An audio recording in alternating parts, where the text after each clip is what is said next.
Everything grows under the same sun. All of us come from the sea.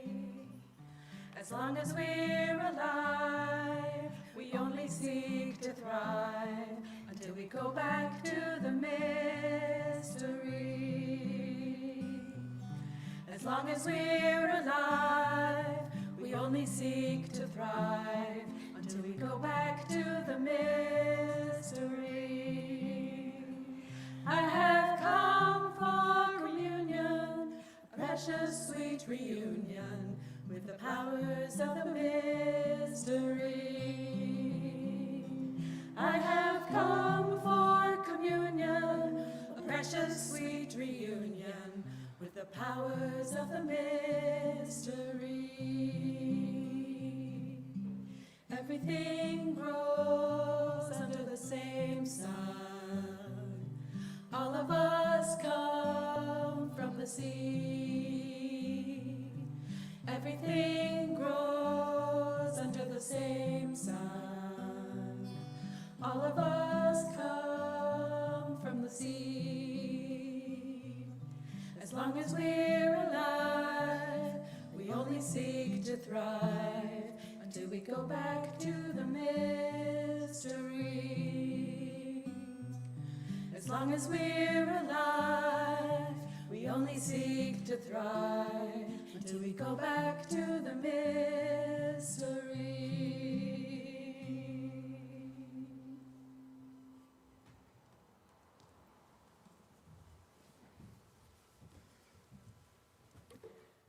Good morning. Those voices make me feel at home. Make me feel at home. Welcome to the Westside Unitarian Universalist Congregation. I am Lisa Reitzes, and it is a special joy to be gathering here with you today, along with Rainier Reunion and Scott Farrell on music, our community educator Amaranta, who you'll meet in a little while, and my fellow members of the worship team, Mia Shaughnessy, Larry Brennan, and Charlie Wilson. Henry Sikora is our lead tech expert as we make this transition back to hybrid worship in this space. For the gifts of all of these folks, we are grateful, and grateful for you that are here and out there. Be with us, bear with us. We'll make this work this morning. And if you are with us for the first time or the first time in a while, which might apply to a bunch of people here, so welcome. We are so glad that you are here to share in this time, to make some space in your life, to attend to your heart and your spirit, to come together in community. Please visit our website or scan the QR code in the little insert in the pews to fill out a Getting to Know You welcome form, so that we can send you our weekly electronic newsletter, the Westside Week, which is full of information about upcoming worship services and other congregational activities. We hope that we can gather both here in the social hall and at home via Zoom after the service for conversation and community, catching up with folks on this chilly early April day. We gather today from many locations, we always do, and we take this moment to particularly acknowledge that our congregation resides on the traditional territory of the Duwamish people. In this acknowledgement, we recognize the Duwamish heritage imbued in the mountains, valleys, waterways, and shorelines that surround us all. May we nurture our relationships with our coastal Salish neighbors, especially the Duwamish people, and our shared responsibilities to this place. Let us take a moment to offer humble respect for this place and its peoples, and to renew our commitment to the work of authentic reconciliation. Whoever you are, wherever you have come from, whatever the color of your skin, whoever and however you love, however your body moves and your brain works, however you identify, You are welcome in this faith community. Our Unitarian Universalist tradition has no test of faith, no creed or oath to swear. We have instead the promises we make to one another, commitments we make to heal a hurting world within and beyond our walls. For this long-awaited return to the sanctuary on Sundays, our second first time back. Many, many hands worked together to create a worship service that would express the exhilaration of seeing each other in person in this space, as well as acknowledging that our community, for any number of reasons, cannot regather all together all at once. But we are still together. As in the words of our opening hymn from which this service takes its title, our separate files will kindle one flame. With the richness of sounds from Rainier, Reunion, and Scott in their spiritual practice led by Mia, in reflections by Larry and myself, and especially the homily offered by Charlie Wilson, recalling our love of gathering, we'll reach out today to express our joy and invoke our interdependence as a community within this room and out into the many places that our members and friends persist in holding each other in love. So now let us take a moment to greet each other with a wave or an elbow bump or whatever gesture feels safe and of mutual comfort.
That was wonderful to watch. Our opening words today are from the Reverend Leslie Takahashi. We gather as many drops, each winding our own path down life's surfaces and ruts. Here we pool together as a single body, flowing together for a time. Together we are a stream, at times even a river. For with our shared force, we can travel towards oceans of meaning and seas of connection.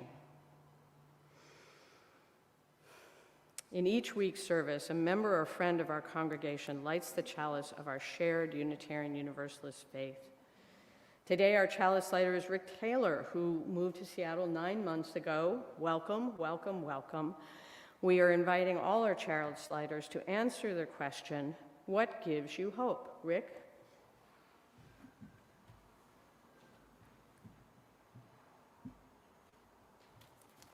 Oops.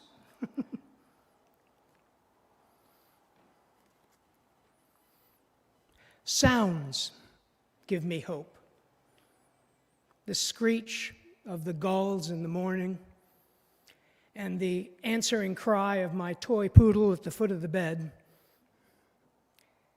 A train whistle, the crunch of dry leaves underfoot, a whisper. An early illness took some of my hearing, and each year steals a little more. My brain struggles with unfamiliar sounds and voices. But as it acclimates to them, I can receive and interpret the sounds with relative ease, and that's a marvelous feeling.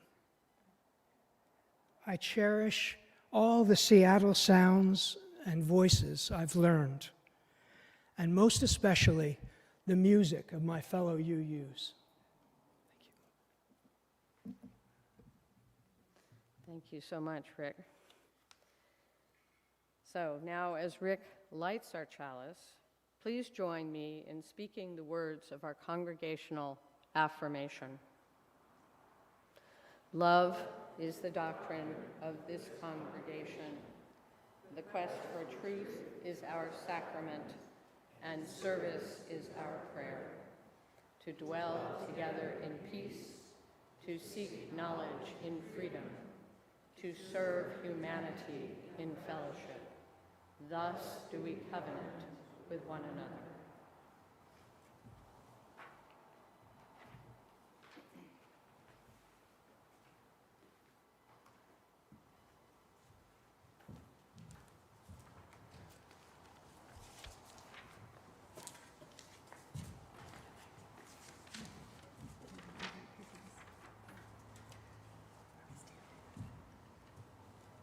Please join us in humming along, and you're welcome to stand in person or in spirit. We're going to sing Gather the Spirit. As Lisa mentioned, this actually is part of the title of our service. Our separate fires will kindle one flame.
In a moment, we will engage in a collective act of generosity known as our offering, when we take time to actively support Westside UU congregation and its many ministries with our gifts by text or by check or cash. Each month, we choose a community organization to share 1/3 of our undesignated gifts, that is, those donations not designated as your pledge contributions. For the month of April, our community giving recipient is 350 Seattle. And 350 Seattle works toward climate justice, it's coming, I think, by organizing people, listening to me. There's a nice logo up there, probably eventually. 350 Seattle works toward climate justice by organizing people to make deep system change, resisting fossil fuels, building momentum for healthy alternatives, and fostering resilient, just, and welcoming communities. People are at the heart of 350 Seattle.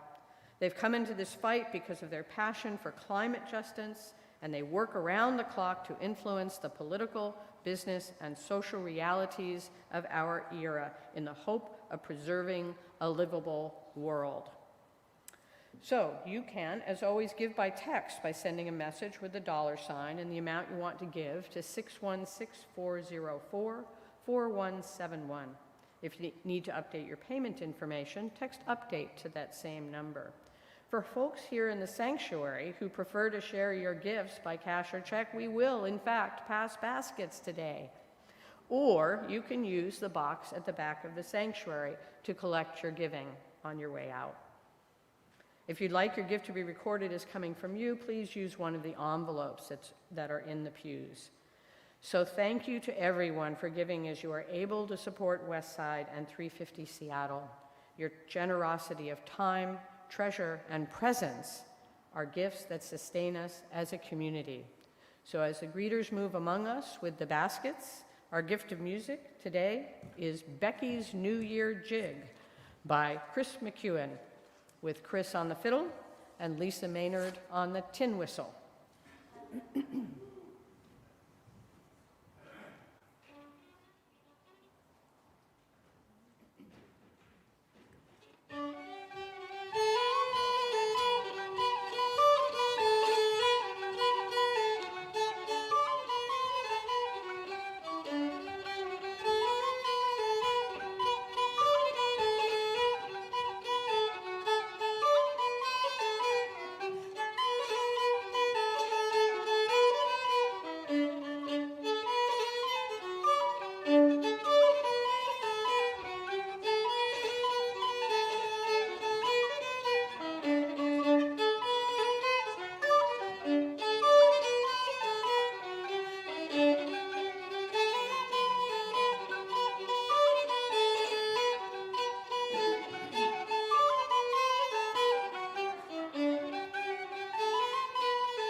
So each week we come together as a congregation in as many ways as we can to connect and share that which matters most to us. At this time, we make collective space for holding our joys and sorrows.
Good morning.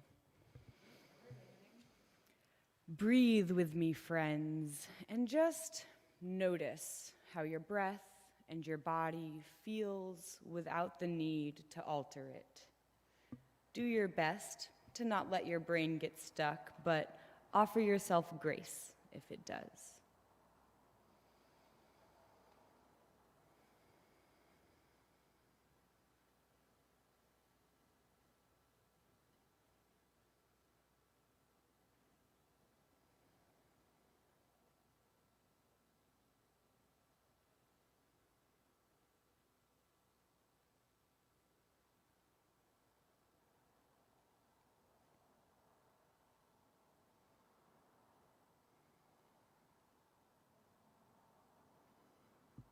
For today's spiritual practice, I want to teach you a form of mindful breathing that you can hopefully keep in your spiritual toolbox for when you need to spend a moment reconnecting your brain and your body.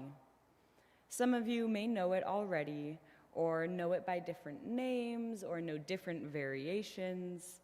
I'm going to teach it to you as I know it: mountain breathing. This is a strategy that I use personally and that I use with students who I work with.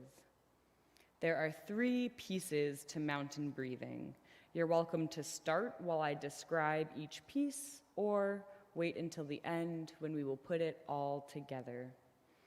There are 3 pieces because it engages your physical body, your breathing, as well as a motor skill that, when all 3 are combined, are better at holding your brain's attention so that it may let go of stress for a minute.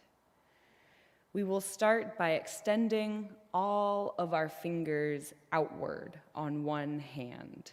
And as we go, we will use the index finger of our other hand to trace our fingers.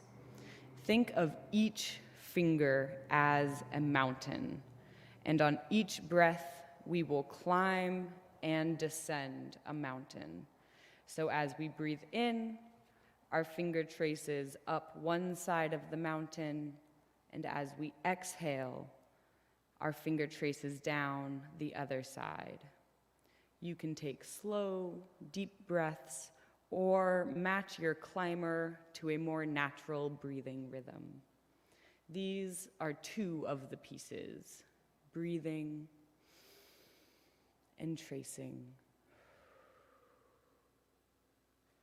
The 3rd piece that pulls our attention and engages our brain in a deeper way is that while your index finger climbs the mountain, stick out your pinky on that same climbing hand.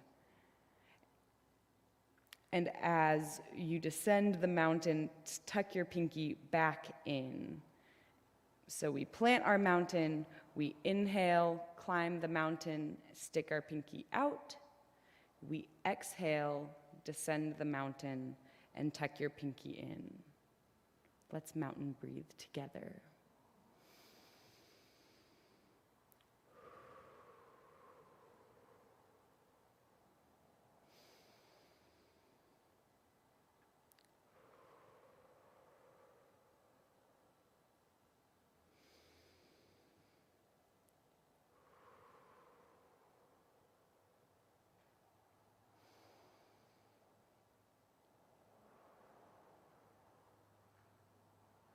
Something that I like about this practice is that you can mold it to your needs. You can do a single round quickly to ground yourself, or do 5 rounds back and forth to carve out a few minutes for yourself to center in your body. You don't have to include the pinky at all.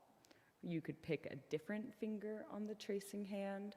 I was experimenting with sticking out the finger that I'm tracing to add that extra piece of brain engagement. You can visualize the mountain that your hand creates, or focus on the physical sensation of the tracing. I always think it tickles a little bit.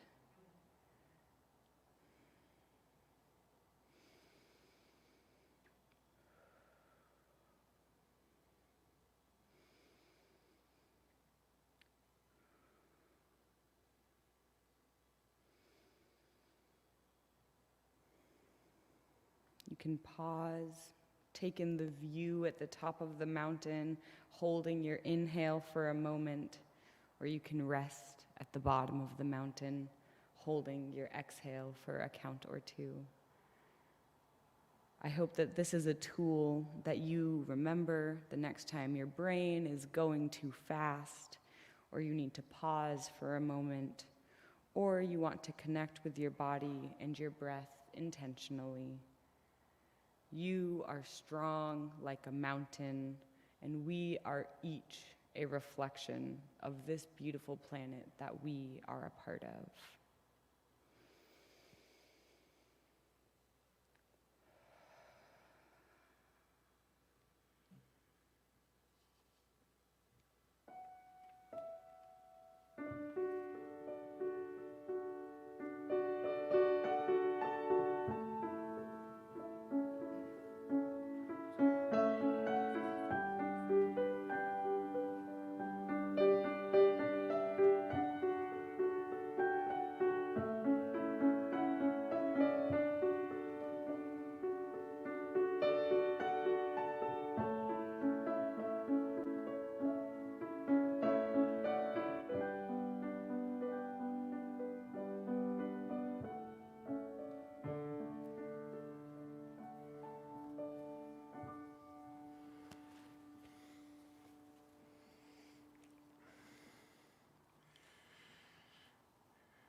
The last time I spoke from the pulpit, I came in and the welcome ladies said, "Oh, Charlie, we're so glad to see you.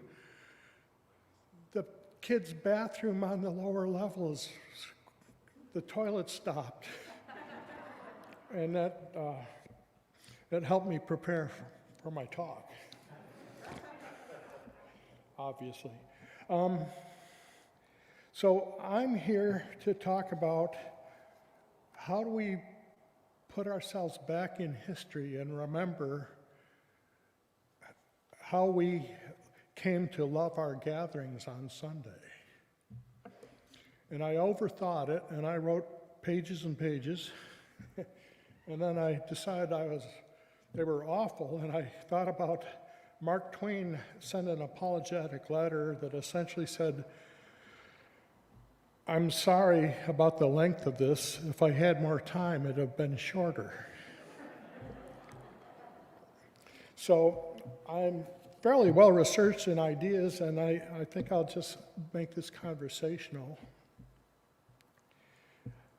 That way you can't criticize my public speaking. So we want to restart our ingathering, assign ourselves a redo of it months later. I could call it Ingathering Rev 2. Rev 2 sounds very Microsofty, but hanging a revision number on it kind of makes sense to me because we're going to have to keep evolving on a lot of this.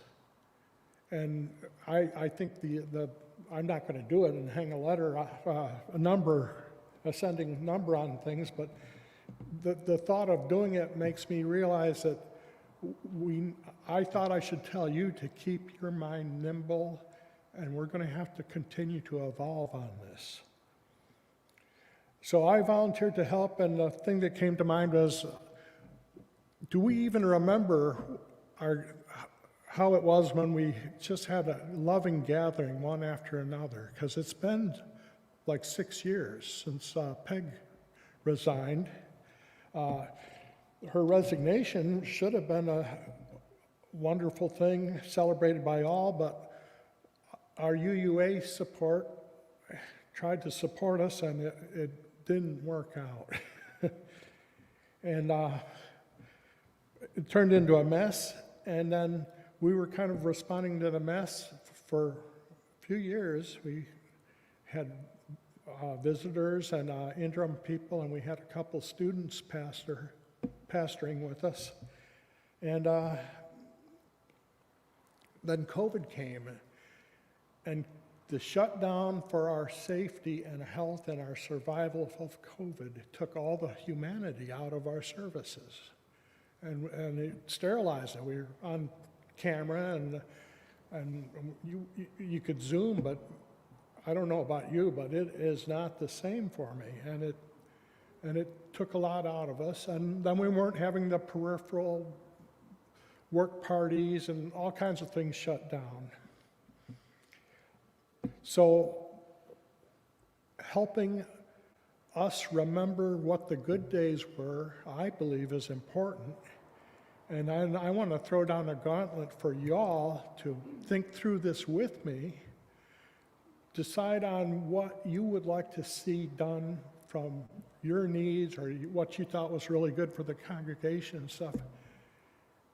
And get up and advocate for it. So I'm not sure exactly how we're going to rebuild our program, but speak up and have a voice and participate and make it happen is one of my messages to you for today.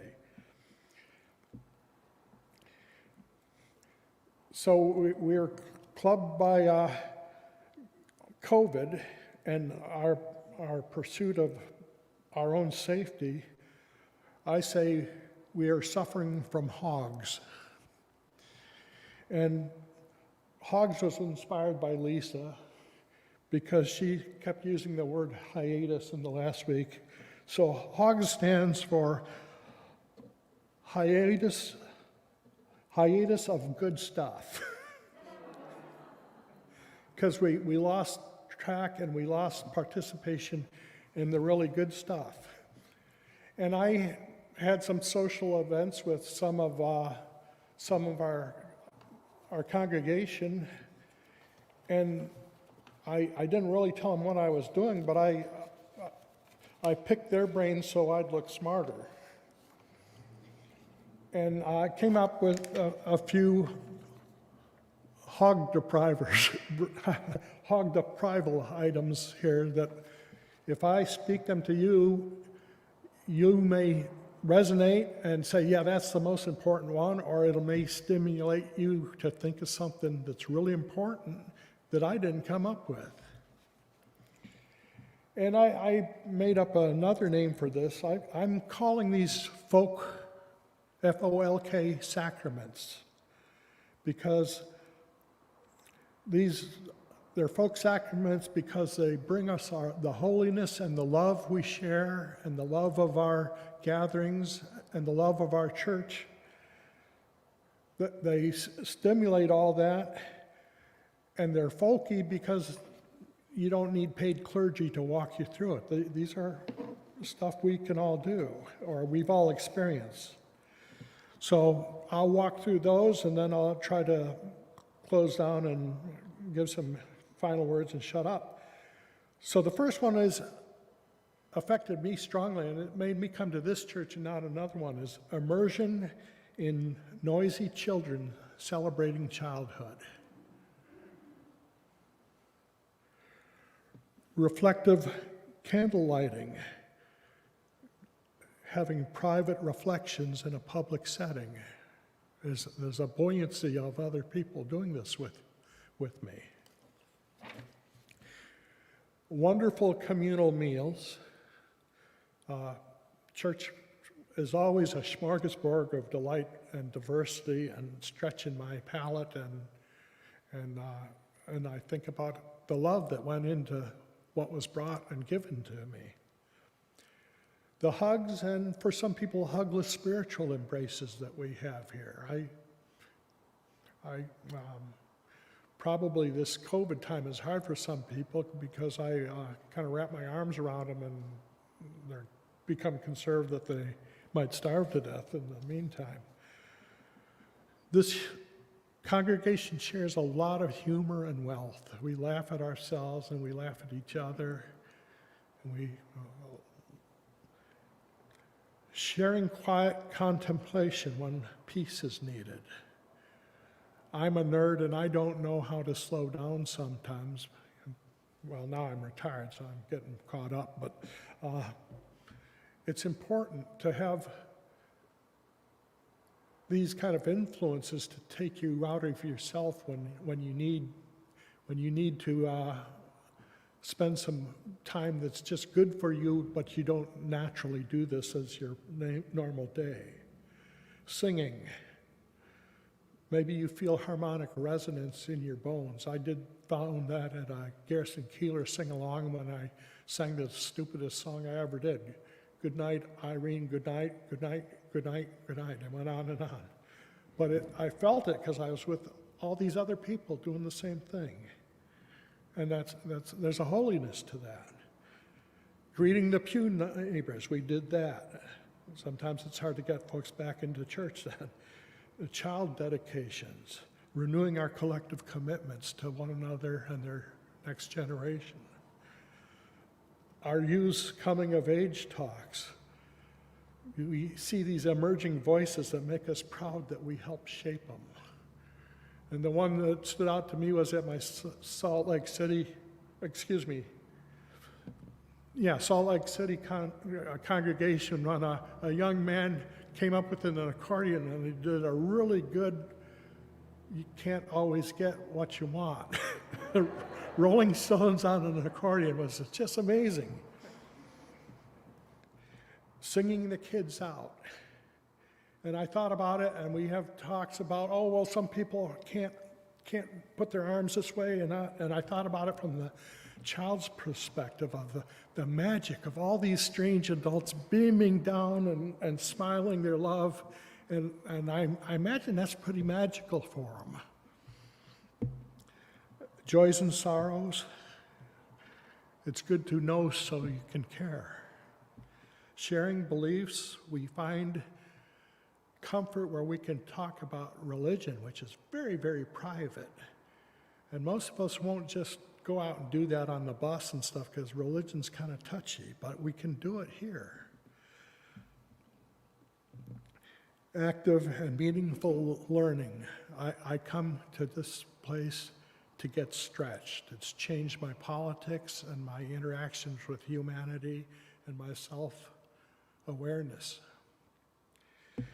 So I'm not sure how we're going to recapture these, but here's an opportunity for y'all to start thinking about it, make your plans, and link up with some folks who want to do the same thing and speak up and join the committee that's planning this. I warned you we have to evolve. And another thing that I think bothers people is to realize that this church and our congregations are amalgams. There's a whole bunch of completely different things lining up. Like if you saw through concrete, it's amazing the different colored rocks and stuff in it. This church was not Peg Morgan, it's more than that. And the church is not the choir, it's more than that. And the church is not the 7 principles, it's more than that. But you put them all together, and it's the place where I want to be.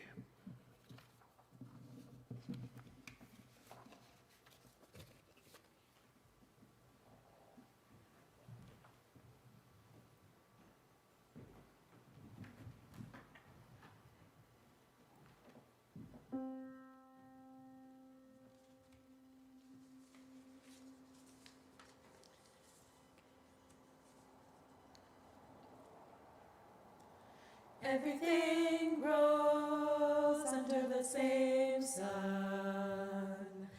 All of us come from the sea.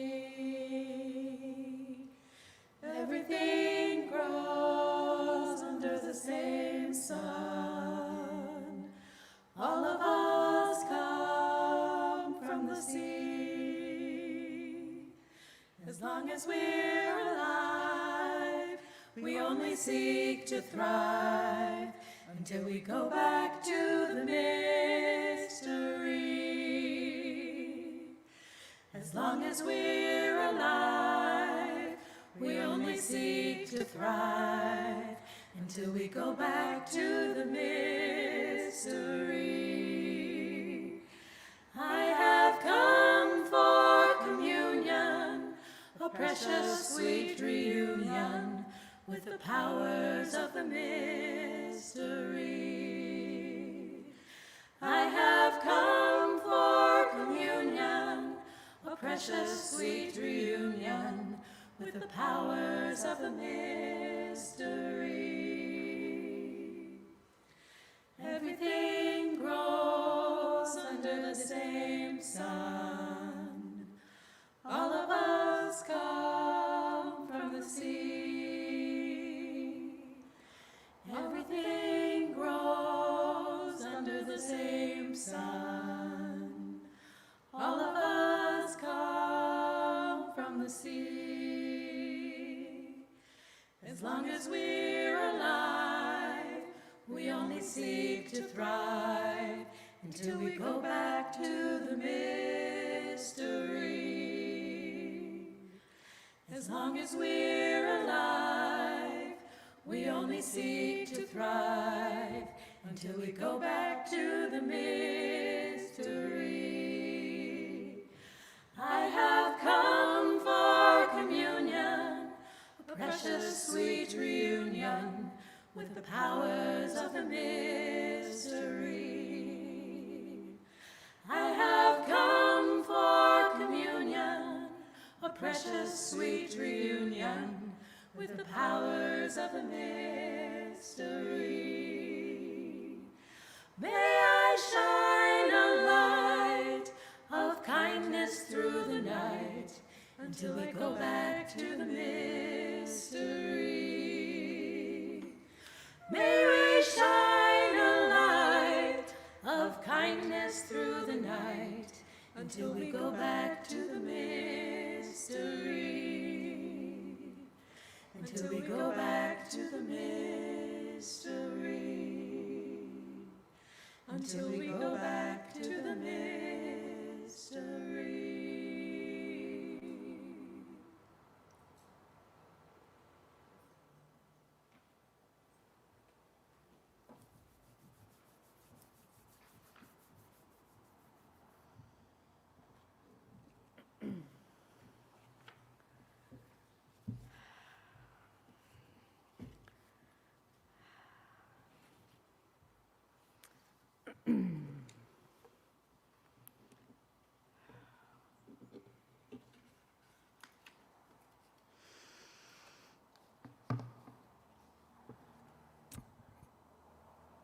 On Friday night starts Passover this year, and so Larry Brennan and I will offer some thoughts and share a reading with you.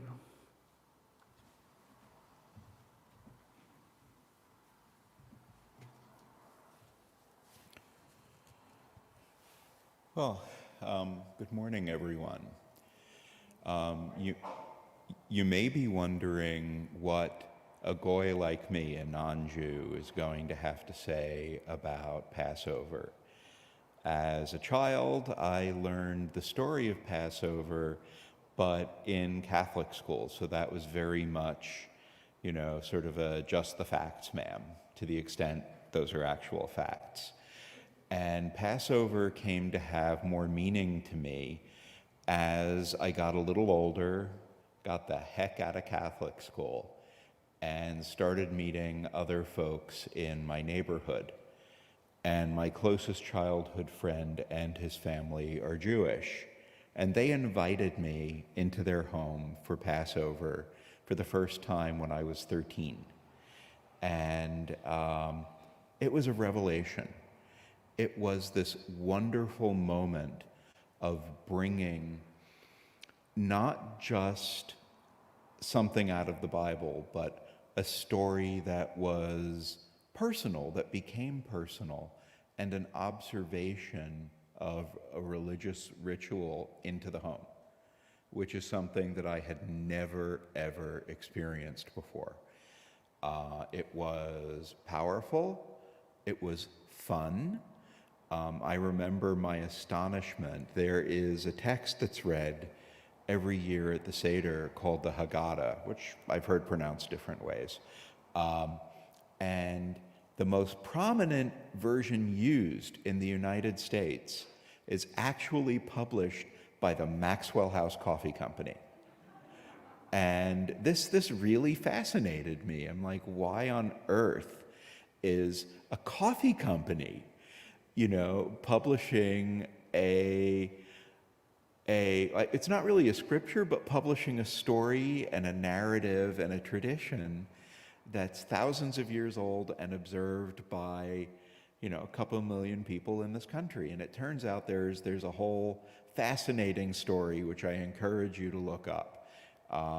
It actually is an interesting story of Jews in this country entering, in a sense, an economic mainstream. But my personal experience of Passover has a lot more to do with the people coming, the people going, and the gathering of people. There was always my dear friend Scott, eventually his wife and kids, his parents, his sister, assorted aunts and uncles, childhood friends like myself, but also former neighbors, and occasionally someone from their synagogue who just didn't have a place to go. And these were just like wonderful, heartfelt gatherings. They were fun. There was always a sense of humor. There's a moment when you take wine and you drop little bits of wine onto a plate for each of the plagues. And then there's inevitably some banter about the relative awfulness of each of the plagues. And, which, if you had to pick a plague, which one would you pick? The frogs landed pretty high on the list. It's like frogs, okay, whatever. But over the years, I would see the group of people grow and change. I would also go to other people's homes for Seders and see what other people did with different traditions. For instance, Sephardic Jews, who are primarily from Southern Europe and to a certain extent the Middle East, will eat things like beans on Passover, which European Jews generally won't do. So there's like all of these jumbling of traditions, but what it was for me was watching this fluid group of people gathering, coming together, being as one, telling a tale of overcoming oppression, which is really what the Passover story is. It's escape, it's fleeing, it is finding an identity as a people, and I strongly think it's a tradition that people who aren't Jewish should think about more, because it really is a story of coming in from the cold, a story of coming together as a community, and also something as simple and wonderful as sharing a meal. And for those of you who haven't had the joy of attending a Seder and participating, it's not attending, you've got stuff to do if you're there. It's truly wonderful, and I encourage you, if the opportunity arises, to take that opportunity. I know it's made a difference in my life, and I hope it can make a difference in yours.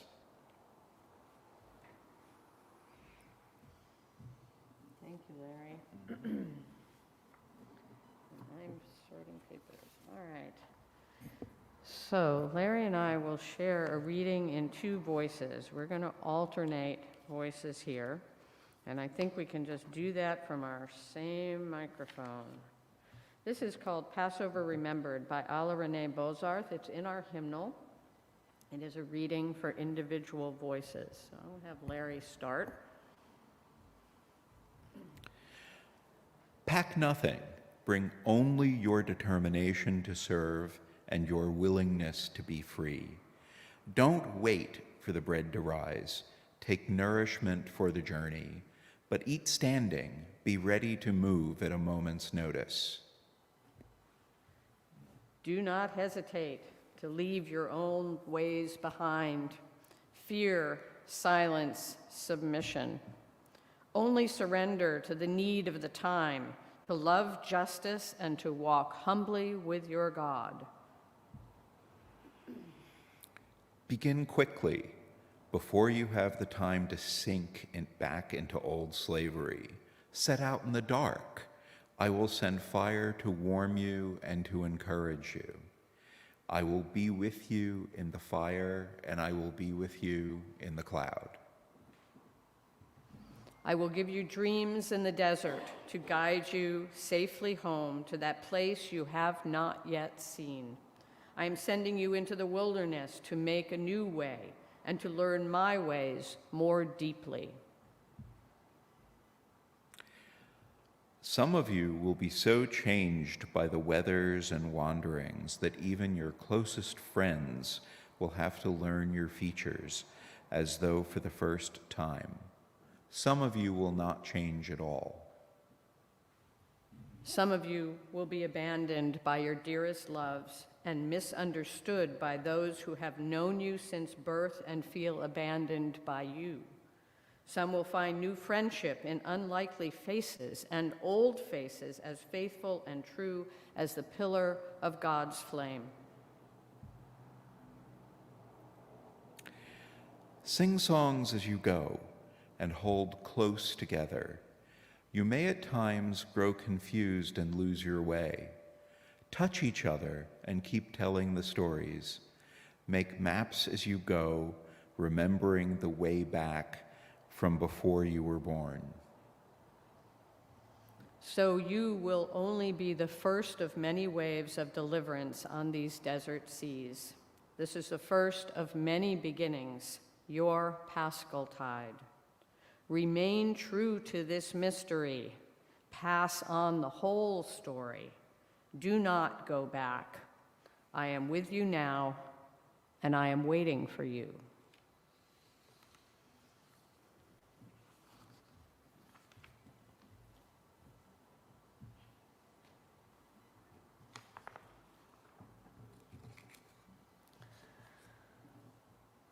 I will send fire to warm and encourage you. I will be with you in the fire, and will be with you in the cloud. I will give you dreams in the desert to guide you safely home to that place you have not yet seen. I love this reading from our hymnal. In April 2016, almost exactly 6 years ago, we used it in the Passover-themed worship service on that Sunday. Then, as now, I reflect on why it moves me, a secular atheist Jew, so powerfully. I keep coming back to these thoughts and these questions. In the absence of divine instruction and hierarchical leadership authority, but guided by UU principles and purposes grounded in the ethics of reason, freedom of conscience, democratic process, and self-governance, moving forward into the relative unknown and making visionary, transformative change is laborious and can feel chancy. What is the right path? Whose vision should be followed? How much can they tell us what to do? Will our voices be heard if we ask, why this? Why now? And who will be with us in the hard places? Who will be with us in the strange places? And who will keep sending us visions of beloved community? For me, the beating UU heart at the center of Passover is that we will be with us. We will be with us and for us, and we will keep walking together. From the last 6 years in the life of this congregation, we know that the path we walk going forward will not be a linear one. At times, it may feel like we are back where we started. But what if we think of the path as more like a spiral or a labyrinth? Because in both of these shapes, we not only can't see the end point along the way, and so have to hold the vision of it in our imaginations, but we inevitably come close to the same places multiple times. Not the exact same place, but its vicinity. And on each time around or each switchback, our perspectives can be slightly different if we let them. The path persists, and we keep evolving. Sing songs as you go, hold close together. You may at times grow confused and lose your way. Touch each other and keep telling the stories. Make maps as you go, remembering the way back from before you were born. We in this congregation are again embarked on several very important journeys and are working together even now to construct our vision, drawing on all of our compassion and skills to collectively inspire hope and purpose in each other, reaching for the touchstones of our community history and identity to stay grounded and create markers of our ongoing transformation. We will look to find and embrace new leadership and not lose sight of who we are and why we are here. We will learn from each other and other visionaries new ways of being, and we will find new ways to share our essential and special ways with more people. Blessed be.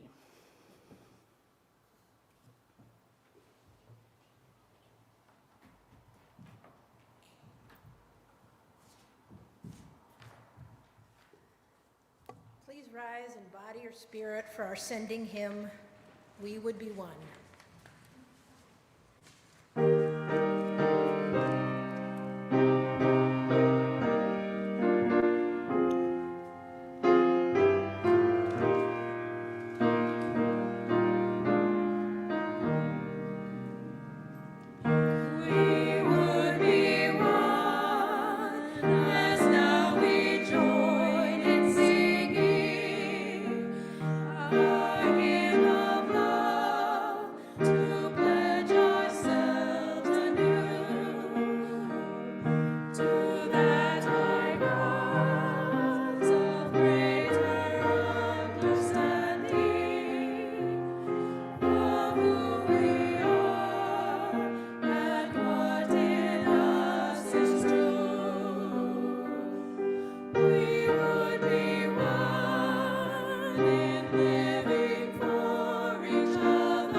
Our closing words today are from the Reverend Heather Christensen.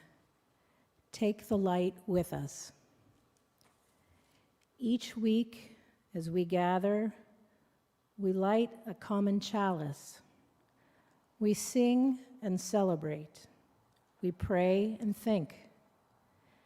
Then we each gather strength from the flame and go out from here, taking the light with us. And now, friends, if I could ask Rick to release our flame.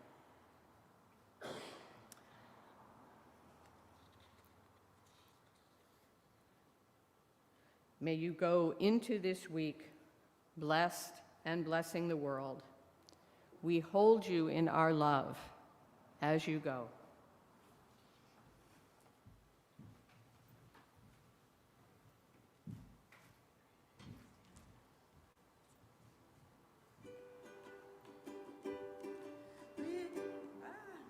Oh, long time son. Well, let's do long time son instead. Sorry about that. Yeah. Something with sun. Yeah, we're gonna sing a song we've been singing in the recordings, in the Zoom things, called Long Time Sun. And not the song for singing the children out.